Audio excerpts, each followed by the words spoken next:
بسم الله الحمد لله والصلاة والسلام على رسول الله السلام عليكم ورحمة الله وبركاته رمضان كريم dhammaan ummadda soomaaliyeed meel kastoo ay joogto waxaan ugu hambalyeynayaa ugu tahniyeynayaa dhammaantood bisha ramadaan ee bilatay caawa waxaan leeyahay dhammaantiin ramadaan kariim meel kastoo aad joogtaan fadliga ilaahay iyo fadliga ramadaanka in ilaahay naga badbaadiyo cudurkan covid-19 ee ummadda meel kasta ku haleelay adduunyada oo dhan ummadda soomaaliyeed sidaan horay u iri ilaahay isaga unbaa naxariistiisa ay ku nooleed muddooyinkan damboo duruufaha adag lagu jiray haddana naxariistii ilaahay unbaan rajaynaynaa sidaas daraaddeed dhammaan dadka soomaaliyeed meel kastoo joogaan waxaan kula dardaarmayaa kow in la iscafiyo qulubta la isku furo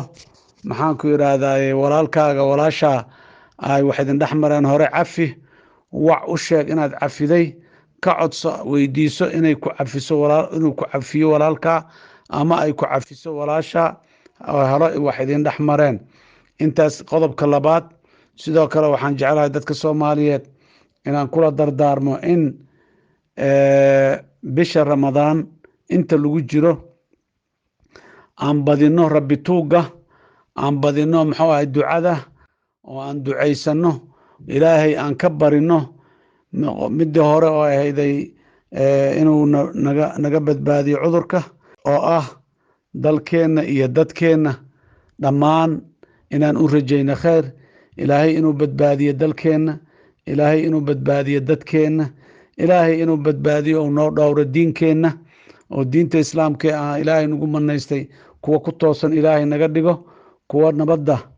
u horseeda dadkooda iyo dalkooda in ilaahay naga dhigo kuwa dowladnimo fiican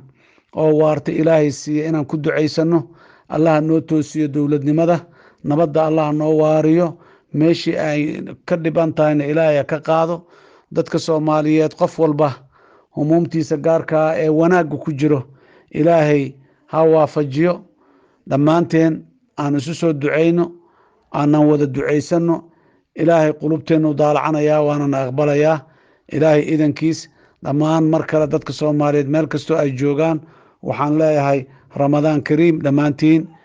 khayr badan iyo guul ramadaankan ramadaankiisa iyo ramadaanada ka dambeeya o dhanna nimco iyo barwaaqo iyo deganaanshiyo nabadeed iyo mid siyaasadeed intaba ilaahay ha ina siiyo guul iyo khayr ayaan rajaynayaa wasalaamu calaykum waraxmatullaahi wabarakaatuh